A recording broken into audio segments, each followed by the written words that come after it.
이강민의 잡지사 3월 호 7번째 페이지, 우리 애청자 구독자들을 위해 성대한 잔치를 준비해 주신 잡지사의 공식 잔치 플래너 박광일 선생님과 함께합니다. 어서 오세요. 안녕하세요. 박광일입니다. 선생님, 오늘이 무슨 날인지 아십니까? 네, 오늘이 바로 무슨 날이죠? 대본 플레이가 좀 미숙했네요. 네. 잔치의 흥을 깨시는군요. 예. 오늘이 바로 잡지사가 창립된 지 897일째 되는 날입니다. 축하해야 되는 건가요? 네, 아주 뜻깊은 날이라고 할 수 있죠. 그렇죠. 897. 뭔가 숫자가 다 따로 떨어져 있어서 7, 8, 9 그 느낌이 들긴 하는데 예. 어쨌든 축하를 하겠습니다. 감사드립니다. 예. 자, 이렇게 뜻깊고 좋은 날에 우리가 잔치라도 열고 싶은 마음인데요. 그래서 오늘은 박광일 선생님께서 조선 왕실의 잔치 풍경을 열어주신다가 아니라 소개해 주신다고 합니다. 네, 조선 왕실의 이제 잔치 풍경 아마 이제 지금하고 비슷한 면도 있을 것 같아요. 그러니까 잔치라 그러면은 뭔가 흥겹게 노래, 춤, 그 다음에 더불어서 음식 이런 것들이 이제 덧붙여지다 보면은 많은 사람들이 흥겨워할 텐데요. 이제 지금은 그것만을 즐기기도 하지만 또 예전에도 분명히 그것만을 즐긴 분들이 있겠으나 한편으로는 어떻게 보면은 좀 격식을 갖춘, 그러니까 뭔가 연애 속에서 이제 이루어졌습니다. 그렇기 때문에 잔치라고는 하더라도 거기에 내용이 있고요. 그 다음에 이제 그것을 즐기는 방식의 어떤 형식이 있었을 텐데 이제 그런 부분들이 옛날 사람들은 잔치를 대할 때 어떤 마음을 가졌는지 이런 부분들을 이제 궁궐의 잔치를 통해서 알아볼 수 있을 것 같습니다. 이런 것도 참 궁금합니다. 네. 예.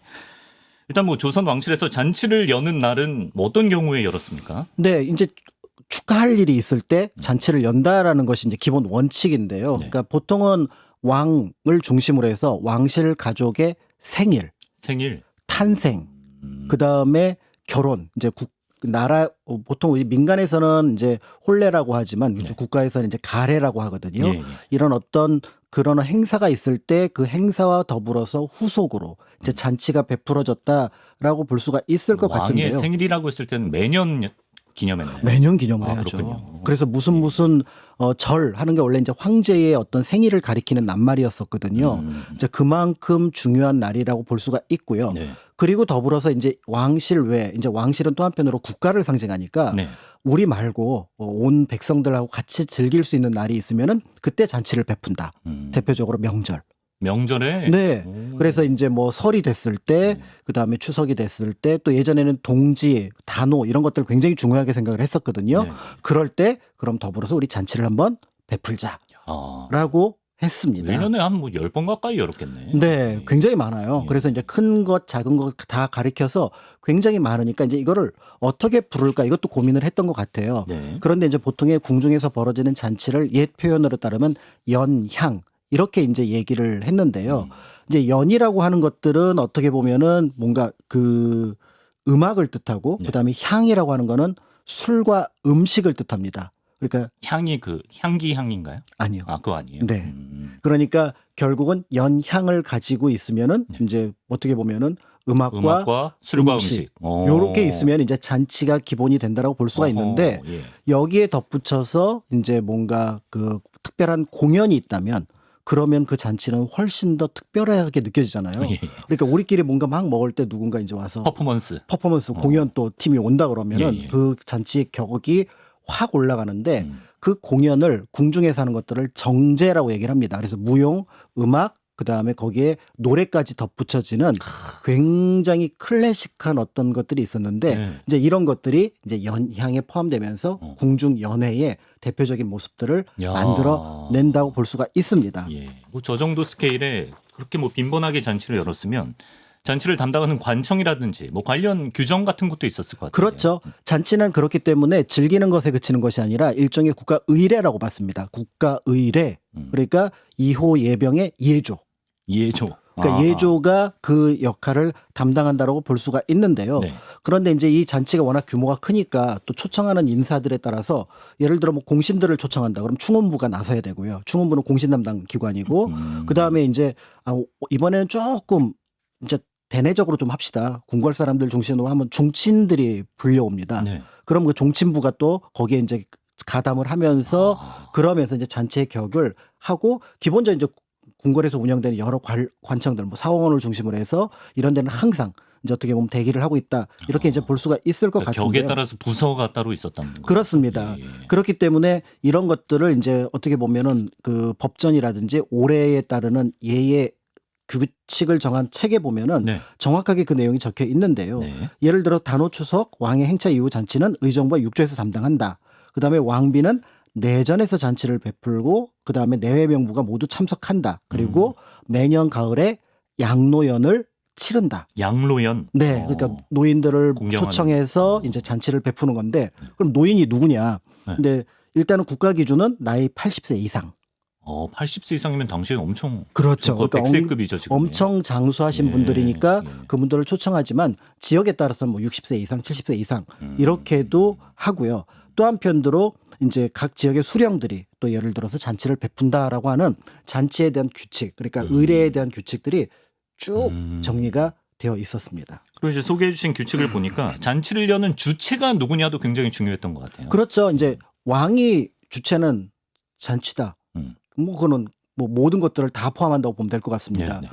그런데 이제 이걸 외진년이라고 얘기를 하는데 보통 내진년이라고 해서 대비마마나 아니면 왕비, 중전이 이제 주관하는 잔치가 있어요. 네. 그러면 그 초청자들도 여성들입니다.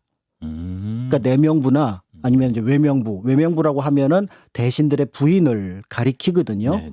그런데 여기에 예를 들어서 악공들이 왔는데 네. 남성들이 오잖아요. 보통 예. 예전에 악공들은 남성이잖아요. 예. 그러니까 조금 껄끄럽다. 네. 그러면은 어떻게 해요? 맹인 악공. 예전에 이제 맹인들에게도 세종 이후에 일정한 직업을 주었는데 네. 그 역할 가운데 하나가 악공이었거든요. 그렇군요. 그래서 이제 맹인 악공들을 불러다가 이제 음악을 연주하게 하고요.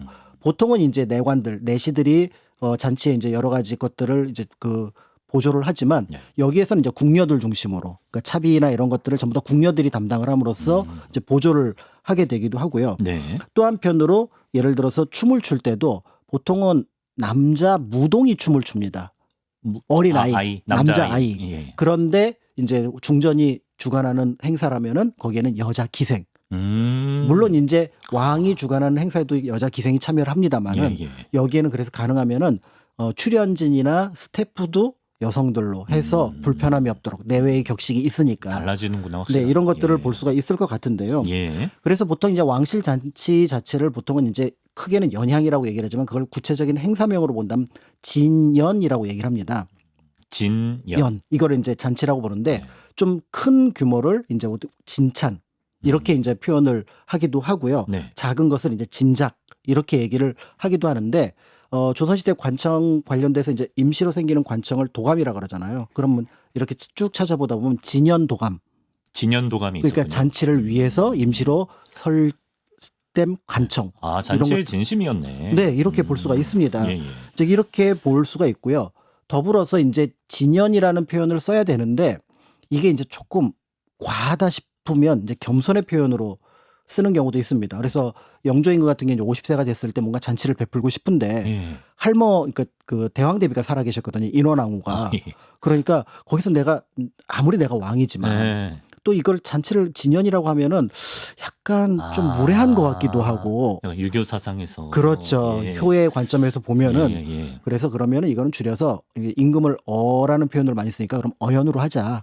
그래서 어연이라고 해서 조촐하게 하고 예를 들어 술을 9번 그 올리는 어떤 임금의 어떤 생일을 축하한다는 의미에서 술을 9번 올리거든요. 네. 그것도 한 7번으로 줄이자. 뭐 이런 방식으로 해서 예. 좀 격식을 낮추는데 어. 결국은 놀 때 놀더라도 이 노는 상황이 어떤 상황인지 그리고 예. 거기에 맞춰서 어떤 음식, 어떤 음악, 그다음에 어떤 무용이 덧붙여지는지 이런 것들을 다 염두에 두고 지킬 건 지키자. 잔치를 베풀었습니다. 영조는 뭐 저기 7순 8순 잔치까지 다 했겠네요. 그렇죠. 야, 그거는 좀- 그런데 이제 규모를 줄인다고 해도 그 예. 규모가 적지는 않았던 것 그래서 같아요. 약간 겸손한 느낌을 주는 거죠. 예, 그래서 이제 뭐 초청자 좀 줄여라 했는데 나중에 보니까 한 200명 넘게 초청됐습니다.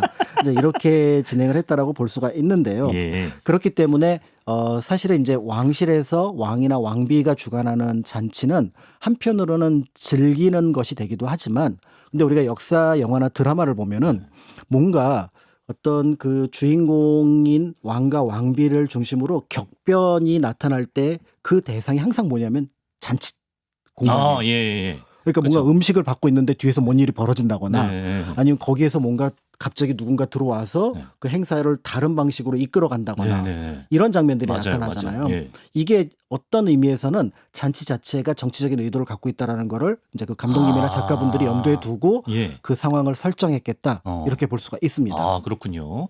잔치를 좀 정치적 의도를 좀 담아서 풀어냈던 인물을 두 분을 소개해 주신다고 하는데요. 정조와 효명세자. 그렇죠. 예, 잔치를 잘 활용했다고. 네, 예. 두 사람 다 굉장히 똑똑한 인물이고 그 효명세자는 또 할아버지였던 그 정조를 굉장히 닮고 싶어 했었습니다. 효명세자는 이제 순조의 아들이 되니까 순조의 아들이고 효명세자가 다 갖췄는데 일찍 돌아가셔서, 일찍 돌아가셔서 철종이 뽑힌 거죠. 그렇죠. 그쵸. 순조가 예. 나중에 이제 그것으로 상심하게 되면서 예. 후사 없이 죽게 되니까 예. 이제 헌종이 잠깐 올라갔다가 그다음에 이제 철종이 다시 아, 돌아오는 오케이. 예. 네, 이렇게 되는 과정을 거치게 되는데요. 네. 정조 임금은 이제 여러 자료를 볼 때마다 느끼는 게 네. 이분은 1차원이 아니에요. 그러니까 이 행사를 해서 저쪽이 기뻐하겠지? 그럼 나는 어떻게 반응을 할 거고 그 반응을 가지고 나는 거기서 어떻게 공격을 하면은 저기서 어떤 반응을 할 거니까 나는 그것까지 염두에 두고 하면 여기서 막힐 거다. 한 수 앞을 더 한 보는구나. 두세 수를 아. 앞으로 보는 느낌이 있는 임금님이라서 예. 그래서 정조 임금은 제 개인적인 생각이긴 하지만 결코 순하거나 착한 분은 아니고 굉장한 전략가이면서 정치적으로 뭐 아, ENTJ 아니야? 굉장히 용의주도한 전략가 용의주도한 스타일. 스타일입니다. 예. 그러니까 아마 당시 신하들도 굉장히 조금 껄끄러워했던 스타일의 임금이라고 볼 수가 있는데요. 예. 이제 뭐 정조 임금이 뭐 이런저런 얘기를 하잖아요. 아버지 무덤을 이제 양주 배봉산에서 저쪽 화산 아래로 옮기자 해갖고 이제 혈융원을 만들고 그다음에 거기에 이제 내가 갈 행궁도 필요하고 도시도 짓자 하면서 이제 수원 화성을 짓기 시작합니다. 화성, 예. 그리고 화성을 짓는 중간에 갑자기 정조가 그런 얘기를 하는 거예요. 우리 어머니가 예. 이제 곧 회갑인데 예. 회갑 잔치를 예. 내가 조금 뭐 궁궐에서도 치르겠으나 저 멀리 화성에서 치르고 싶다. 아, 예. 뭐 말릴 수가 없잖아요. 예. 그래서 이제 우리가 알고 있는 1795년에 을묘년에 예. 우리가 알고 있는 원행이 시작이 됩니다. 아, 그거 엄청 그림 길게 남아 있는 거. 8일간의 예. 원행이죠. 예. 그래서 이 8일간의 원행이 진행이 되는데 예. 조선 역사상 가장 많은 인원, 그러니까 대체로 자료를 보면 한 6천 명 정도가 동원된 것으로 알려져 있습니다. 6,000명. 네. 아. 그러니까 6천 명이 서울을 떠나서 수원까지 8일 동안 다녀온 행사니까 어마어마한 행사라고 볼 수 있는데 예. 벌써 여기서 이제 신하들이 좀 기가 죽었을 거 아니에요. 네. 이게 잔치가 아닌 거죠. 아. 이게 이제 정치적 행동이죠. 그런. 이제 그리고 나서 이제 화성 행궁의 봉수당이라는 공간이 있는데 거기서 이제 어머니 그 회갑연을 펼치는 거예요. 네. 근데 회갑연을 가만히 펼치는데 신하들이 이제 계산을 해보는 거죠. 아니 해경궁 홍씨랑 죽은 네. 사도세자랑 네. 동갑인데? 아, 정조의 아버지 어머니가 동갑이에요? 동갑이에요. 예. 둘이 동갑내기입니다. 그러면 무슨 생각이 들겠어요? 바로 옆에 혈융원이 있고. 아, 이거 아버지의 회갑잔치다. 그렇죠. 사도세자의 회갑잔치였네. 그러니까 이게 어떤 의미에서 보면은 예. 우리가 죽은 사람의 회갑잔치를 할 수는 없잖아요. 그렇죠. 그런데 어머니의 회갑잔치를 한다라는 명분을 걸고 네. 사실은 아버지의 사도세자 회갑잔치를 하니까 네. 이제부터 아버지 사도세자에 대해서 반대했던 사람들은 은맥이 죽어. 그러면은 좀 조심해야 될 걸? 이라는 것들을 6천 명에 이르는 군사까지 동원한 거대한 행렬 속에서 진행을 한 겁니다. 그걸 보여줬구나. 그러니까 여기에 대해서 예. 어떤 의미에서 보면은 신하들이 우리가 알고 있는 정조 생각보다 그러니까 아직 수원 화성이 이제 1796년에 완성이 되니까 조금 더 지나서 완성이 되는데 완성도 되지 않은 행궁에 왔던 화성 안에 있는 행궁에 왔던 이유가 네. 이제 그런 의미라고 볼 수가 있고요. 그러니까 굉장히 전치를 이제 정치적으로 활용했던 인물이 이제 정조라면은 예. 이제 그 효명도 이제 사실은 어린 나이부터 좀 봤을 텐데 이제 효명이 올라갈 때가 그 유명한 이제 안동 김씨라고 하는 세도 정권이 이제 어떻게 보면은 영향력을 발휘하면서 순조가 굉장히 힘들어하는 상황이었잖아요. 네. 이제 그 상황을 이제 어떻게 타개를 할까라는 네. 걸 효명이 고민을 했던 것 같아요. 예. 그런데 이제 그 시기에 순조가 이제 갑자기 내가 몸이 아프니 그렇죠. 네가 좀 대리청정을 대리청정해라. 맞아요. 라고 해서 이제 예. 대리청정에 나서게 되는데 그 이제 효명세자 편을 잡지사 추천기에 했었습니다. 이분이 얼굴도 잘생기고 뭐 음악도 잘하고 맞아요. 진짜 엄친아 예, 똑똑하고, 그렇죠. 예, 착하고, 예. 그러면서 우리가 알고 있는 궁중 정제의 50% 가까이를 네. 현재 남아있는 조선시대 정제의 50%를 효명이 만들게 되는데요. 아, 예, 예, 아까 얘기했던 음악, 노래, 춤이 섞여 있는 네. 종합 무용, 정제. 종합 예술을 가리키는데 예. 이 정제를 만들게 되면은 그때마다 잔치를 베풉니다. 근데 그 잔치를 베풀면 이제 왕 순조, 왕비였던 순원왕후가 있잖아요. 예, 예. 그럼 신하들이 와서 제일 먼저 하는 게 뭐냐면 이 행사에서 빠지지 않는 게 뭐 노래도 감상하고 춤도 감상을 하고 음악도 감상하고 음식도 즐길 거 아니에요. 예, 예, 예. 그런데 거기에 핵심은 뭐냐면 술을 왕과 왕비에게 바치는 거예요, 신하들이. 그러니까 그 상황에선 순조한테요? 순조한테. 아, 예. 그러니까 자기가 연출을 해놓고 그 안동김 씨에 잘 나간다는 권력자들을 보고 네. 왕에게 술을 바치게 하는 겁니다. 아. 상하가 뚜렷하다. 너희들이 아무리 잘난 척을 해도 네. 임금 아래 신하다. 그러니까 대리청정을 이미 한 상태고요. 효명사장은 그렇죠. 거기서 그런 퍼포먼스를 하면은 기획해서 그러면은 신하들에게 내가 가끔은 예, 내가 예. 왕보다 위에 있는 것처럼 느껴지지만 네. 이 잔치를 베푸는 순간, 네. 잔치에 참여하는 순간 나는 영락 없이 격식이 하늘하고 땅 사이구나. 권세가들을 그 길을 기죽였죠. 죽이는 거야. 오, 그러면서 예. 어떻게 보면 상하 질서를 명확하게 잡는 방법 중에 하나가 바로 이 연회였고 잔치. 그렇게 하기 위해서 연회에 별도 공간을 만듭니다. 그래서 네. 디귿자 모양의 우리가 알고 있는 스테이지를 만들게 되는데 예, 예, 예. 그게 이제 연회를 통해서 이제 경사스러운 일을 불러온다라고 하는 연경당이라고 하는 아, 건물을 창덕궁 후원에 만듭니다. 그래서 지금 모습은 고종 때 변형이 되면서 일반적인 뭐 사랑치 않체 모습으로 바뀌었으나 아 그래요. 예전에는 말 그대로 이제 공연팀이 대기하고 있는 대기실, 공연, 그다음에 감상 할 수 있는 약간의 디귿자 모양의 공간으로 진짜로. 만들어 놓았으니 예. 우리가 알고 있는 연회 잔치라고 하는 것이 그 이상의 의미를 가지고 당시에 있구나. 약간 세종문화회관 느낌. 그렇습니다. 예. 그러니까 이제 결국은 이제 왕실의 잔치라고 하는 것들은 어떤 의미에서 보면은 의식이고요. 그 의식을 통해서 거기서 지향하는 바, 예를 들어서 뭐 국가 또는 뭐 누군가의 안녕을 기원하기도 하겠지만 때에 따라서는 그게 절차가 있기 때문에 네. 결국은 그 공간을 통해서 어떻게 보면 상하 질서도 명확하게 잡는 아 그런 그러네요. 역할을 했습니다. 예.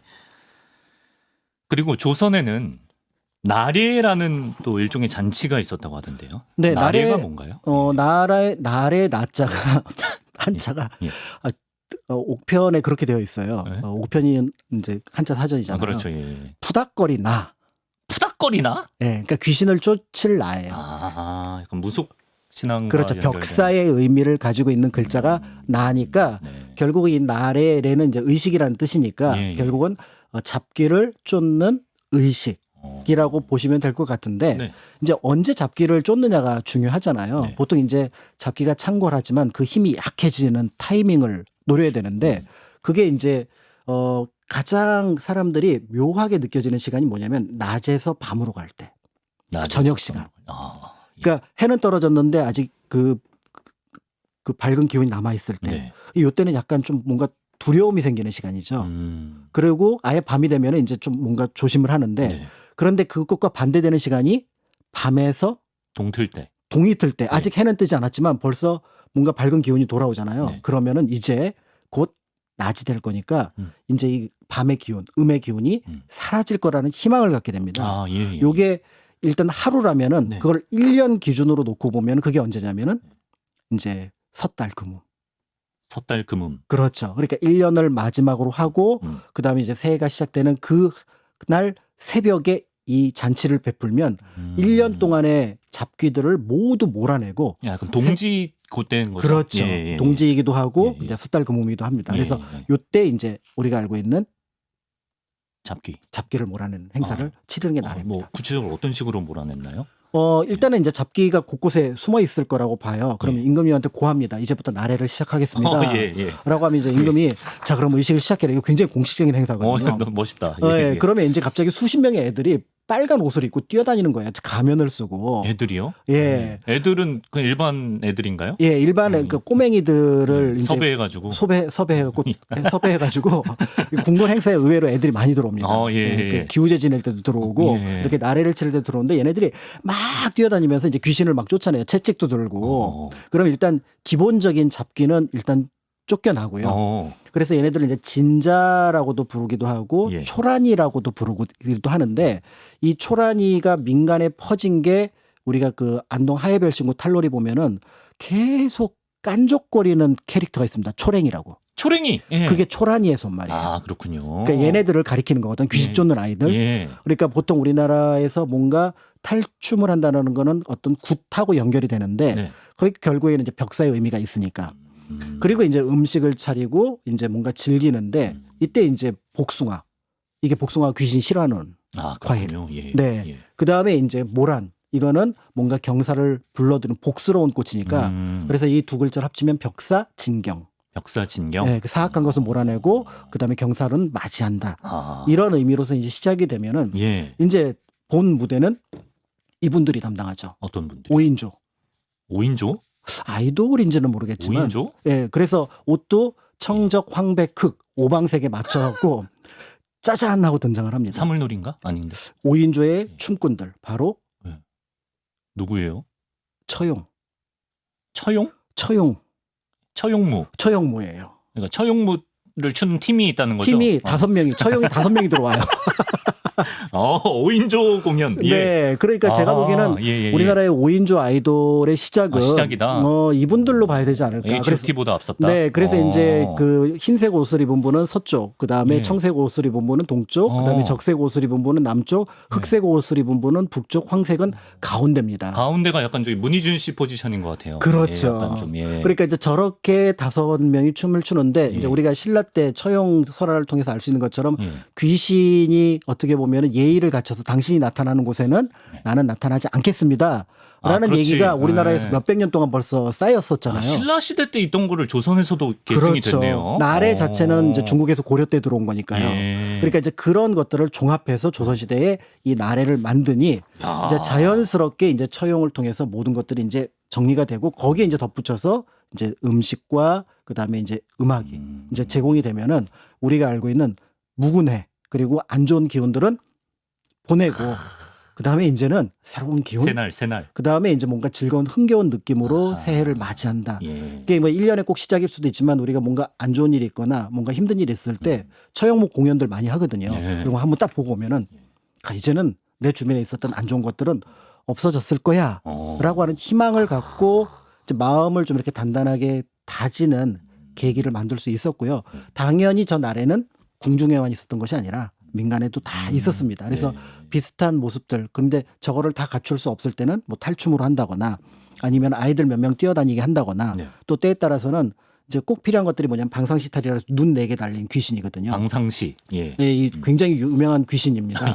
중국에서 들어온 귀신인데 유명한 귀신. 예, 우리나라 어디든지 가면 주요 행사에 자주 등장을 하는데 예를 들어 국가의 그 장례를 치를 때도 보면 방상시탈이 맨 앞에 서요. 이 장례라고 하는 귀한 행사에 잡귀들을 몰아내기 위해서 이제 그런 것들이 있으니까 이 방상시탈을 이용한다거나 이런 방식으로 어떻게 보면은 잔치를 베풀어서 잔치에다가 즐기되 거기에 덧붙여서 우리의 희망을 담고 희망. 또 한편으로는 뭔가 좀 털어냈다라는 느낌의 어떤 절기의 어떤 변화 이런 것들도 같이 느낄 수 있도록 했습니다. 그게 나래의 의미입니다. 예. 네. 참고로 그 나래와 관련해서 그 흥미로운 기록이 하나 있더라고요. 이게 영화 왕의 남자의 모티프가 되기도 한 장면이라고 하던데 이런 기록입니다. 연산군이 나래를 중지시키면서 뭐 이런 말을 했다고 합니다. 우리나라 풍속이 이미 역질은 쫓았는데 또 나래를 하여 역질을 쫓는 것은 뭐 좀 곤란하다 이런 식으로. 본디 나래는 배우의 장난으로 한 가지도 볼만한 것이 없으며 또 배우들이 서울에 때를 지어 모이면 표절하는 도둑이 될 수 있으니 앞으로는 나래를 베풀지 마라. 옛날 폐단을 고치게 하라. 이런 전교를 내리니까 그 왕의 남자 나오는 그 공길 배우가 이제 논어를 인용해서 임금이 임금다워야지 뭐 이런 걸 하면 되냐 이런 식으로 이제 반항을 해서 결국엔 곤장 맞고 유배를 갔다는 기록이 있던데요. 그렇죠. 그러니까 실록에는 여기까지는 기록이 안 나오고 그냥 공길로 추정되는 광대를 불렀다라는 기록만 나오거든요. 거기까지만 나오는데 연산군이 나래를 피한 거는 맞나요? 그렇죠. 그러니까 일시적으로 패했다라고 볼 수가 있는데 아까 말씀드렸던 것처럼 나래가 뭔가 벽사하고 그다음에 많은 사람이 모이고 이게 궁중에서만 하는 것이 아니라 궁궐 밖에서도 수십 명이 때로 몰려다니거든요. 불안하죠. 뭔가 좀 이렇게 소요가 일어날 것 같고. 그렇죠. 그러니까 뭔가 떳떳하고 세상 사람과 더불어서 즐길 수 있다라고 생각을 하면은 그 나래를 같이 즐기자. 궁궐에서도 즐기는데 민간에서도 즐기면 좋지 않겠느냐. 근데 뭔가 사람 모이는 게 불안하고 떳떳하지 못하면 그리고 또 자기는 따로 놀잖아요. 그렇죠. 네, 예. 흥청망청. 예, 그렇죠. 그러니까 굳이 나래가 마음에 들지 않는데 그래서 네. 없앴더니 이제 왕은 나래를 없앤 것 뿐이에요. 네. 그런데 일자리를 잃은 분들이 공길로 계시죠. 볼 때는 왜 내 직업을, 그렇죠. 내 직장을 예. 이러면서 이제 반발하니까 쫓아냈다라고 하니까 이제 사실은 국가에서 뭔가 큰 행사 같은 것들을 축소하실 때도 사실은 그게 이제 뭐 예산이라든지 여러 가지 문제 때문에 축소는 하시겠으나 있지만, 또 거기에 관련된 사람들은 맞아요. 굉장히 많기도 한데요. 네. 한편으로 여기서 짐작할 수 있는 게 바로 뭐냐면 궁궐에서 이제 양로연을 베풀 때 예. 이게 궁궐에서 양로연을 베풀면 네. 그래서 각 관찰사들도 베풀고 음. 각 지역의 군연에서도 양로연을 베풉니다. 네. 그러니까 내가 즐길 때 네. 백성들도 같이 같이 즐겨야 된다. 예. 잔치의 또 하나의 핵심은 바로 뭐냐면 더불어 같이 즐기는 것이 잔치인 거지 나만 즐겁자면은 잔치가 되지 않는다라고 볼 수 있을 것 같고요. 예. 이제 이런 것들을 통해서 이제 궁중 연회를 포함해서 우리 옛 조상들이 잔치를 어떻게 생각했는지 네. 짐작해 볼 수 있습니다. 예, 그렇습니다. 이런 의미 담아주셨고요. 마치기 전에 요거 하나만 잠깐 여쭤볼게요. 잔치 음식 요리는 어디서 했습니까? 네, 원래는 이제 그 소주방, 그러니까 외소주방에서 음식을 만드는데요. 이 잔치에 최소 수백 명의 초대 손님. 6천 명이 뭐 열흘 가까이 행차했을 때는 그렇죠. 그때는 뭐 와. 민가나 관청에서 막 어마어마하게 준비를 하는데 네. 궁궐 안에서도 계속해서 진찬진연이 베풀어지면은 네. 그러면 이제 그거를 수락관하고 그 소주방에서는 다 감당이 안 됩니다. 그럼 숙설소라고 하는 임시 주방을 만들어요. 규모가 어마어마합니다. 거기에 이제 수백 명의 우리가 알고 있는 이제 그 요리사들, 숙수들이 예, 예. 붙어서 이제 음식들을 제공을 하는데 짐작하시는 것처럼 예전에 이제 진찬진연 그 의궤 같은 것들을 보게 되면은 예. 1인 1상 그러니까 굉장히 그렇죠, 많은 그렇죠. 상이 네. 이제 들락날락하는 장면들을 그 설거지 보게- 어떻게 하냐 진짜. 그렇죠. 예. 그렇죠. 예. 그러니까 이제 그걸 이제 옛날의 관점에 따라서 보면 저게 맛있을까 맛없을까는 이제 그걸 즐기기만 하는 사람이지만 이제 만드는 사람 저걸 어떻게 만들지? 맞아요. 이 재료는 어떻게 준비하지? 설거지는 어떻게 하지? 네. 뒤치다거리는 어떻게 하지? 이제 이런 것들을 이제 보는 것들이 좀 달라질 것 같은데요. 네. 대략 한 200명 정도가 이제 거기에 참여를 해서 만들었다라고 알려져 있고요. 네. 이제 그런 것들까지 이제 같이 보신다면은 왕실 잔치 대략의 흥미로운 것들을 볼 수 있습니다. 보통 우리나라에서는 지금 그러니까 4월 말에서 5월 초에 예. 궁중문화축전이라고 하는 거를 대략 한 열흘 정도 진행을 합니다. 어디서요? 경복궁을 포함해서 5대 궁궐에서. 아 예. 그러니까 혹시 이제 뭔가 관심이 있으시다면 네. 궁궐에서 잔치가 어떻게 베풀어졌고 그 잔치에 혹시 참여하고 싶으시다면은 네. 이 궁중문화축전이 굉장히 많은 프로그램들이 있어요. 어떤 거는 이제 뭐 사전 신청을 해야 되고 어떤 건 현장에서 바로 합류할 수 있는 그런 프로그램들도 있으니까 네. 관심을 가졌다가 4월 말에서 5월 초 야. 궁중문화축전도 참여하시면 좋을 것 같고요. 네. 혹시 네. 제 얼굴을 보신다면 어 어느 궁궐이 될지는 아직도 저도 모릅니다만 예. 본다면 아, 그렇구나. 잡지사에서 네. 봤습니다라고 꼭 인사를 해주셔야 네. 제가 유명인처럼 보일 수 있는 면 좀 세워달라. 예, 현장에서. 예, 그 정도 그것도 해주실 수 있잖아요. 부탁을 드리도록 하겠습니다. 야. 네. 저도 저 한번 좀 참여해보고 싶긴 하네요. 네. 초랭이 역할이라든지. 그쵸. 참여하셔도 될 것 같아요. 한번 추천해 보겠습니다. 초랭이 역할이 있으면. 예, 좋습니다. 4월, 5월에 좀 미리미리 좀 알아보시면 좋을 것 같아요. 자, 오늘은 봄맞이 특집이라고 하겠습니다. 예, 조선 왕실의 잔치 풍경을 박광일 선생님과 함께 알아봤습니다. 선생님 말씀 고맙습니다. 감사합니다.